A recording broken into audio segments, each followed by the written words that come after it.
RS coaching centre में आप लोग का स्वागत है। आज हम लोग पढ़ेंगे क्लास 10th के भूगोल के कुछ ऑब्जेक्टिव प्रश्नों को देखेंगे जो 2025 के लिए महत्वपूर्ण होने वाले हैं। तो चलिए एक नंबर क्वेश्चन देखते हैं। एक नंबर क्वेश्चन क्या कह रहा है, देखिए कह रहा है बिहार में कौन बाढ़ प्रवण क्षेत्र है। तो यानी बिहार के किस क्षेत्र में बाढ़ आते हैं ज़्यादातर। तो देखिए बिहार का मैप और ये बिहार क्षेत्र है और बिहार के बीचों बीच से यानी कौन सा नदी, तो गंगा नदी गुजरती है और इस क्षेत्र को यानी क्या कहते हैं, उत्तर बिहार। इसको कहेंगे हम लोग क्या, दक्षिण बिहार। क्या कहेंगे, दक्षिण बिहार। तो एक उत्तरी बिहार एक दक्षिणी बिहार। तो उत्तरी बिहार में क्या आते हैं, बाढ़ आते हैं। और अगर सूखा बोलेगा तो ये दक्षिणी बिहार है। ठीक है, तो यहाँ पूछा गया है बाढ़ प्रवण क्षेत्र। तो बाढ़ प्रवण क्षेत्र क्या हो जाएगा, उत्तरी बिहार। ठीक है, कौन सा, तो उत्तरी बिहार। फिर इसी से फिर क्वेश्चन पूछा जाता है उत्तरी बिहार की किस दिशा में यानी बाढ़ सबसे ज्यादा होती है। तो उत्तरी दिशा की यानी थोड़ा सा पूर्व में, ये क्योंकि यहाँ महानंदा और ये जो कोसी नदी है इस क्षेत्र में बाढ़ लाती है। तो यहाँ पूछा गया है आपको बाढ़ प्रवण क्षेत्र, तो हमको लगाना है क्या, उत्तर बिहार में लगाना है। ठीक है, चलिए नेक्स्ट क्वेश्चन, दूसरा क्वेश्चन क्या कह रहा है, सूखे के लिए उत्तरदायी है। तो क्या वर्षा की कमी या फिर भूकंप या बाढ़ या ज्वालामुखी की क्रिया है। तो सूखे जो होता है वर्षा की कमी से ही यानी सूखे होते हैं। तो आंसर क्या हो जाएगा, ए हो जाएगा।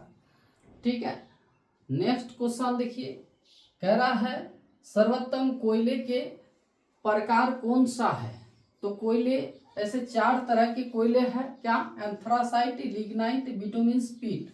इनमें से आपको दिया गया है यानी क्या, जो कौन सा कोयला जो है सर्वोत्तम माना गया है, बढ़िया माना गया है, अच्छे माने गए हैं। तो हम लोग लगा देंगे क्या, एंथ्रासाइट जो है यह सबसे क्या है, अच्छे कोयले हैं जिसमें कार्बन की मात्रा कितने होते हैं, 80 से अधिक होते हैं। ठीक है, 80% से अधिक। इसी को कोयला को यानी क्या, इसी कोयले को कोकिंग कोयला भी कहते हैं, क्या, एंथ्रासाइट को। और इसमें से ही आपको क्वेश्चन पूछा जाएगा जो घटिया कोयला किसको कहेंगे हम लोग। तो ये क्या, पीट जो है ये घटिया कोयला है क्योंकि इसको जलाने से ज्यादातर क्या, धुआं उत्पन्न करती है और उष्मा ये बहुत कम मात्रा में देते हैं। ठीक है, चलिए नेक्स्ट क्वेश्चन क्या कह रहा है, कह रहा है क्या भारत में सबसे लंबा बांध जो है, भारत में सबसे लंबा बांध कौन सा है। क्या रिहंद बांध या हीराकुंड बांध या फिर भाखड़ा नांगल बांध या फिर नरोरा बांध। यानी सबसे जो लंबा बोला गया है तो हम लोग को लगाना है क्या, हीराकुंड बांध। ये जो है सबसे लंबा है। इसकी लंबाई जो है कितनी है, तो लंबाई हो जाएगा 25.8 किलोमीटर। ठीक है, ये 25.8 किलोमीटर इसकी लंबाई है, क्या, हीराकुंड बांध की लंबाई। ठीक है, और यह कहाँ है, तो ये है जाके उड़ीसा में है। कहाँ, तो उड़ीसा राज्य में है, उड़ीसा में है ये। ठीक, इसकी लंबाई है जाके 25.8 किलोमीटर है। और ये अगर ये भी पूछा जाए ये किस नदी पर है, तो लिखना है महानदी। ठीक है, महानदी पर बनाया गया है। चलिए इनमें से ही आपको फिर पूछेगा भारत का सबसे ऊंचा बांध, या फिर आपको पूछ सकता है यानी विश्व का भी, विश्व में भी वह आते हैं। भारत में सबसे यहाँ लंबा की जगह अगर ऊंचा बात बोले तो यानी क्या लगाना है, तो आंसर लगाना है भाखरा नांगल बांध। ये भाखरा नांगल बांध जो है क्या है, सबसे ऊंचा है। ठीक है, चलिए नेक्स्ट क्वेश्चन क्या कह रहा है, निम्न में कौन खरीफ फसल है। तो निम्न में कौन खरीफ फसल है, तो गेहूं तिलहन जो ये नहीं होगा, आंसर हो जाएगा आपका क्या, धान हो जाएगा। क्या हो जाएगा, धान क्या है, तो खरीफ फसल है। और ये जो है ये क्या है, रबी फसलें है। क्या है, रबी फसलें। चलिए नेक्स्ट क्वेश्चन, निम्नलिखित में कौन प्राकृतिक आपदा है। देखिए क्या पूछा गया है, यहीं पे आपको उलझाएगा क्या, प्राकृतिक आपदा नहीं है, यहाँ पर नहीं लगा देगा। ठीक है, लेकिन यहाँ नहीं लगाया गया है, तो हम लोग को क्या बोल रहा है, प्राकृतिक आपदा है। तो क्या प्राकृतिक जो आग लगना क्या प्राकृतिक घटना है, तो नहीं। ये विस्फोट जो बम विस्फोट जो करते हैं, तो ये मानव जनित आपदा, ये भी मानव जनित आपदा। भूकंप जो है ये हो जाएगा प्राकृतिक आपदा। ये रासायनिक दुर्घटना ये हो जाएगा मानव जनित आपदा। तो आंसर क्या हो जाएगा, तो सी हो जाएगा। चलिए नेक्स्ट क्वेश्चन क्या कह रहा है, मलबे के नीचे दबे लोगों का पता लगाने के लिए किस यंत्र का उपयोग करते हैं। जब भूकंप होते हैं, बड़े बड़े बिल्डिंग अगर धस जाते हैं, उसमें लोग अगर दब जाते हैं, तो उसको पता लगाने के लिए किस यंत्र का उपयोग किया जाता है। कह रहा है मलबे के नीचे दबे लोगों का पता लगाने के लिए किस यंत्र का उपयोग किया जाता है। क्या हेलीकॉप्टर से पता लगाया जा सकता है, क्या दूरबीन से पता लगाया जा सकता है, या इंफ्रारेड कैमरा से, या फिर माइक्रोस्कोप से। तो आंसर हो जाएगा क्या, इंफ्रारेड यानी कैमरा से, इससे यानी पता लगाया जाता है मानव यानी कहाँ है नहीं है। ठीक है, चलिए नेक्स्ट क्वेश्चन क्या कह रहा है, कह रहा है सुनामी संबंधित है। सुनामी जो आते हैं कहाँ, क्या स्थल में आते हैं, या आकाश में आते हैं, समुद्र से, या इनमें से कोई नहीं। तो आंसर क्या हो जाएगा, समुद्र में ही यानी क्या आते हैं, सुनामी आते हैं, बड़े बड़े लहर आते हैं, जिससे यानी तटीय क्षेत्र जो है बहुत ही जलमग्न हो जाते हैं। ठीक है, और पूरा तबाही यानी ला देते हैं इससे। तो ये समुद्र में क्या सुनामी जब आते हैं। चलिए नेक्स्ट क्वेश्चन क्या कह रहा है, भूकंप केंद्र के ऊर्ध्वाधर पृथ्वी पर स्थित केंद्र को कहते हैं।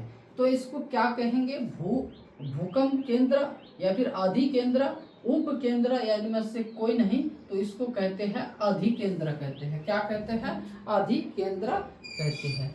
चलिए नेक्स्ट क्वेश्चन क्या कह रहा है, किस देश की सीमा बिहार से जुड़ी है। तो बिहार हमारी क्या है, राज्य है। तो बिहार से इसका चौधी आपको जान लेना है। यानी पूरब में क्या है, तो इधर है जाके पश्चिम बंगाल। क्या है, पश्चिम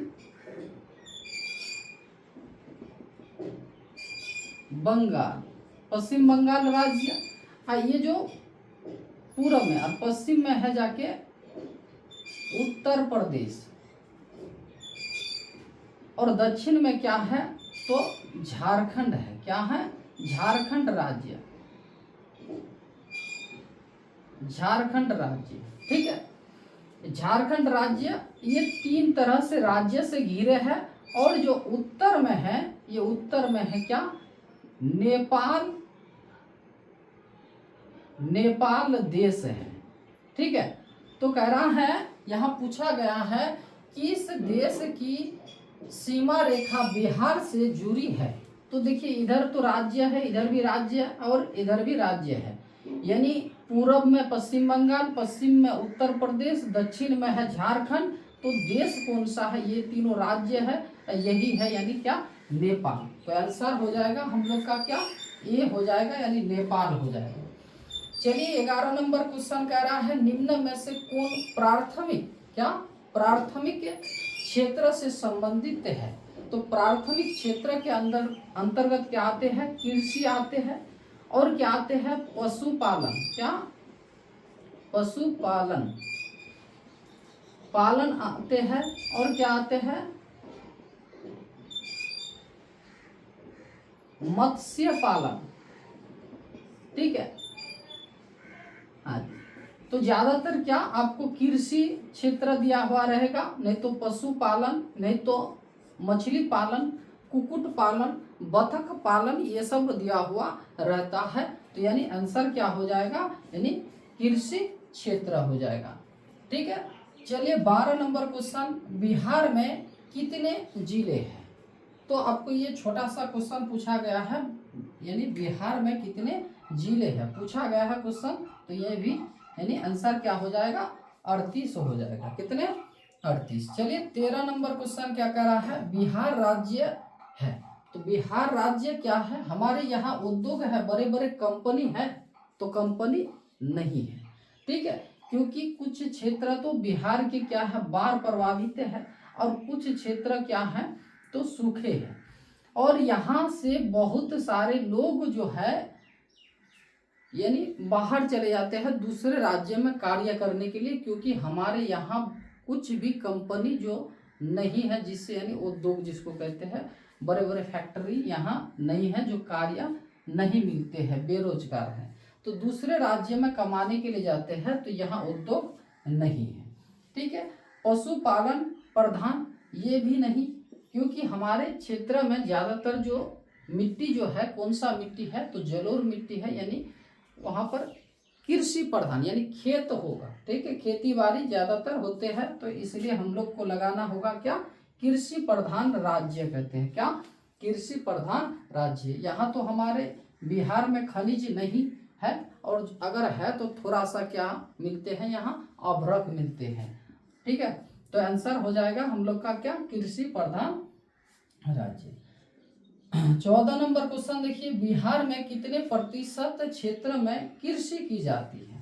ठीक है, तो ज्यादातर क्षेत्र में क्या होते हैं, कृषि होते हैं, तो आंसर हो जाएगा 60% क्षेत्र में क्या होते हैं, खेती बाड़ी होते हैं। चलिए 15 नंबर क्वेश्चन, ये बार बार पूछा जाता है। देखिए कह रहा है, निम्न में से कौन रोपण फसल नहीं है। तो रोपण फसल किसको कहते हैं, जिसका बीज नहीं, यानी उसी का एक पौधा है जिसका तना या शाखा का कुछ भाग यानी लगा देते हैं और उसका बीज नहीं बोते हैं, उसी को कहते हैं रोपण फसल। जैसे चाय जो है, इसी का क्या तना या फिर उसी का जड़ का कुछ भाग यानी लगा देते हैं, तो ये हो गया रोपण फसल। गन्ना जो है, देखिए गन्ने को काट करके, ये गन्ना है, गन्ने को काट करके छोटा छोटा भाग करके तब इसको बोया जाता है, तो ये भी हो गया हम लोग का क्या, रोपण फसल हो गया। और फिर क्या है, रबर है, तो ये भी क्या है, रोपण फसल है। लेकिन गेहूं के बीज को हम लोग बोते हैं, तो ये क्या, रोपण फसल नहीं है। ठीक है, ये 15 क्वेश्चन। फिर देखिए आगे